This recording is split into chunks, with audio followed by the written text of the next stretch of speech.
The first type of infinitive is called infinitive absolute, and it only appears in biblical Hebrew. I like to think of this infinitive as the double shoresh infinitive. Look to the top of the page, and you'll see our first case of an infinitive absolute. So let's look, v'haya. Right, v'haya is vav hahipoch, because any vav before a past tense word generally flips it to future tense. So it will be if, shamoa tishme'u. Here I have my infinitive absolute. I have a shoresh, shamoa, and I have the shoresh repeating again, tishme'u. My first word is the infinitive, it's infinite, and my second word, notice it's finite. I have a tough prefix, a u suffix, right? What does that tell me? That's y'all, you, masculine plural, right? And I have that shoresh repeated in the middle. That tells me I'm dealing with an infinitive absolute. Similarly, in the case on the bottom, ra'o, ra'iti, I have a repeated shoresh, right? The hey, which is an aim kriya, turns into the chirik yod in past tense, another aim kriya. Ra'o ra'iti, the first one is an infinitive. And notice that the second verb is finite.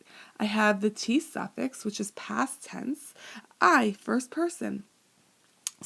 And look at the nikhudot for shamoa and ra'o. What's similar about them? So if you look, they both have a kamatz under the first letter of the shoresh, and they have a cholam right, between the second and third letter of the shoresh. Now, the ayin got its patach genuva because, as we mentioned in the video about participles, the ayin needs to have that patach at the end. But generally speaking, right, for an infinitive absolute, I'm going to have a kamatz and then a cholam.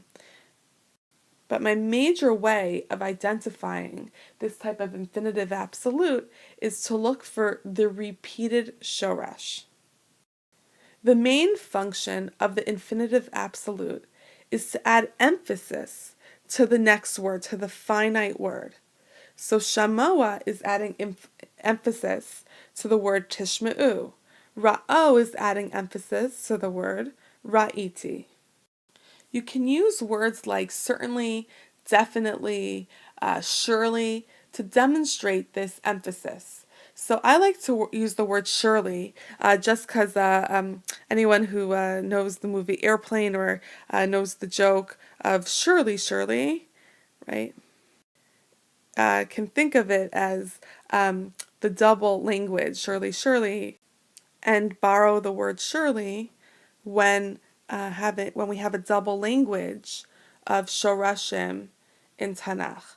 So v'haya im shamoa tishme'u, right? Tishme'u means you will, right? Plural, you will listen. Tishme'u means you will surely listen. You will definitely listen. You will or you shall certainly listen. Ra'o ra'iti, I surely saw et ami b'Mitzrayim, my nation in Egypt.